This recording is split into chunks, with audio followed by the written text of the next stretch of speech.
is Shirley Griffith. And this is Steve Ember with the VOA Special English program, The Making of a Nation. Today, we continue the story of the United States during the middle of the last century.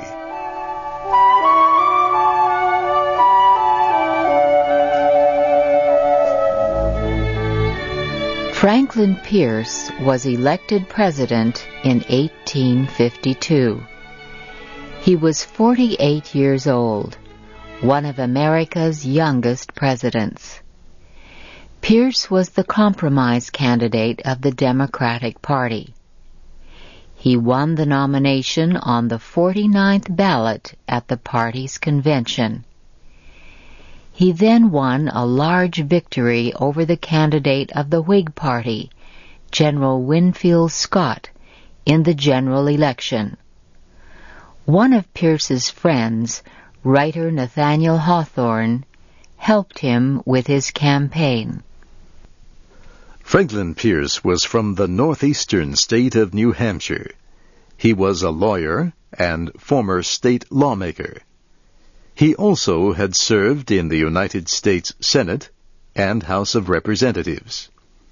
He became an officer in the Army during America's war with Mexico in the late 1840s. Pierce had been a public official for more than 20 years when he became president. Yet he was not a strong leader. He also faced a difficult situation in his personal life. Two of his children had died when they were babies. A third child was killed in a train accident shortly before Pierce was inaugurated. In addition, his wife Jane did not like the city of Washington. She did not support her husband's campaign for president. Years earlier, she had urged him to resign from the Senate and return to New Hampshire. She did not want to go back to Washington, even to be First Lady. When her husband was elected, she agreed to live there. But she rarely saw anyone. One of her close friends took her place at public events. Franklin Pierce was a young man, and his inauguration speech was about a young America. He promised strong support for expanding the territory of the United States. He also promised a strong foreign policy.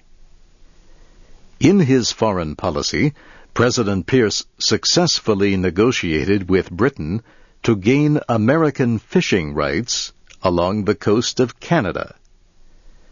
However, he was unsuccessful in an attempt to buy Cuba from Spain. One of the most important developments in foreign policy during Pierce's administration actually began earlier. Former President Millard Fillmore had sent Navy Commodore Matthew Perry to Asia. Perry finally sailed into Tokyo Bay in 1853. His arrival led to the establishment of diplomatic and trade relations between the United States and Japan. National issues presented President Pierce with more difficult decisions. The Compromise of 1850 had settled the dispute over slavery in the Western Territories. But it did not end slavery. There was still a chance that the North and South would go to war over the issue. Another question linked slavery and the Western Territories. Where should the United States build its new railroads? As America grew and white settlers moved west, many felt a great need for good transportation. They wanted railroads that reached across the continent from the Atlantic Ocean to the Pacific Ocean. Engineers decided that 4 new rail lines would be possible. One could cross the northern part of the country, connecting the cities of St. Paul and Seattle. Another could cross the middle, connecting St. Louis and San Francisco. A third could connect Memphis and San Francisco. And a fourth could be far to the south, connecting New Orleans and San Diego. Democratic Senator Stephen Douglas of Illinois proposed that 3 lines be built. He said the government could give land to the railroad companies. The companies could then sell the land to get the money they needed to build the lines. A Senate committee discussed the situation. It decided that building 3 railroads at the same time would be too difficult. It proposed that only one be built. But which one? Many congressmen believed that a southern line would be best. There would be little snow in winter, and the railroad would cross lands already organized as states or official territories. A northern or central line would face severe winter weather, and it would have to cross a wild area called Nebraska. Nebraska was neither a state nor a territory. In trying to settle the question of railroads, the issue of slavery rose once again. Nebraska lay north of the Missouri Compromise Line, which had been established in 1820. Slavery was not permitted there. The state of Missouri lay next to Nebraska.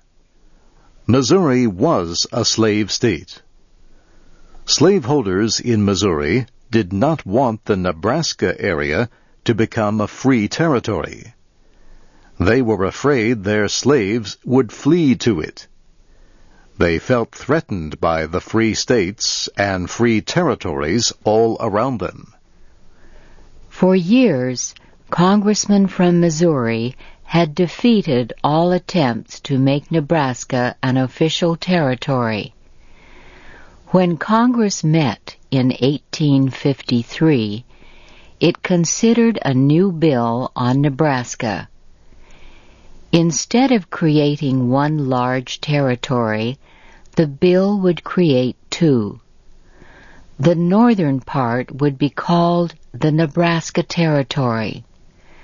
The southern part would be called the Kansas Territory.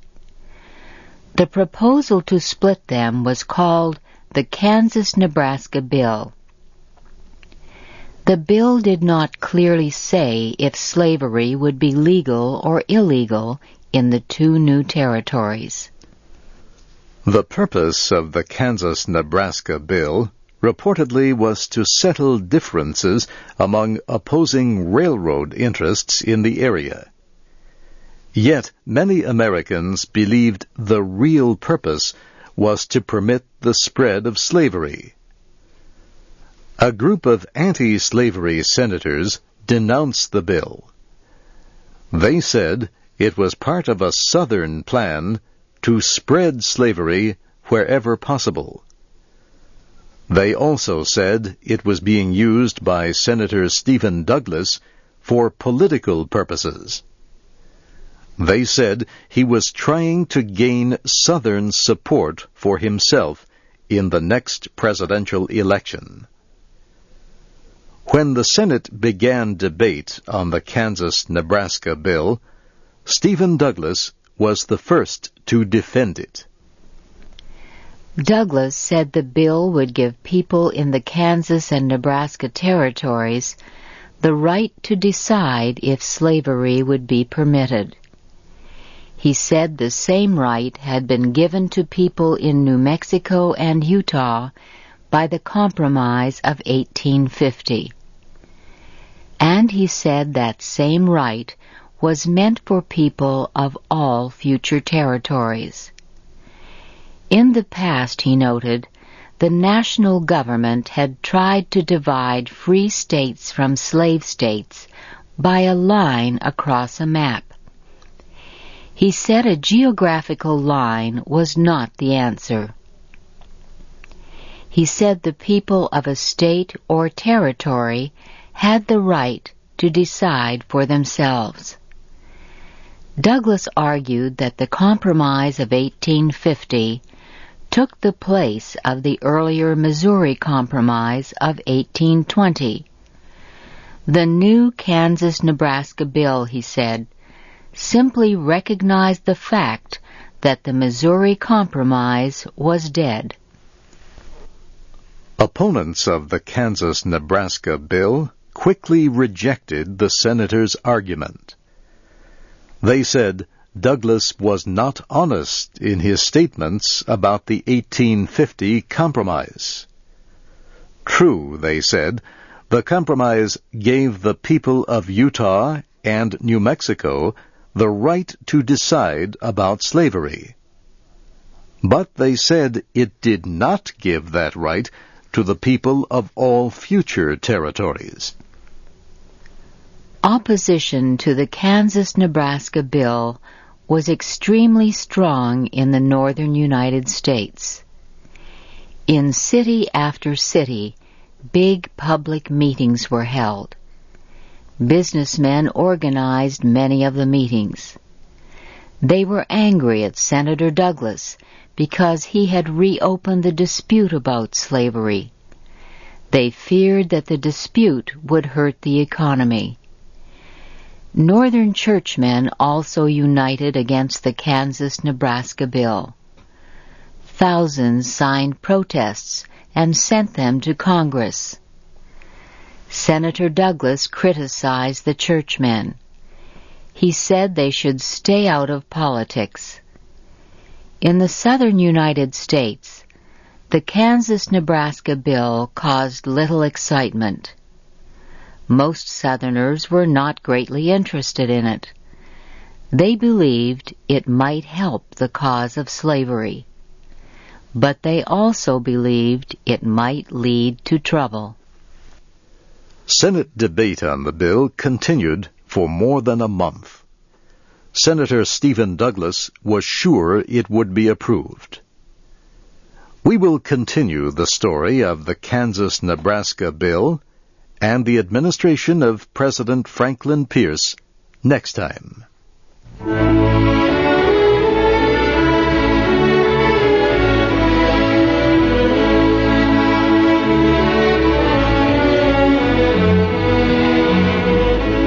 Today's program of The Making of a Nation was written by Christine Johnson. This is Shirley Griffith. And this is Steve Ember. Join us again next time for another report about the history of the United States.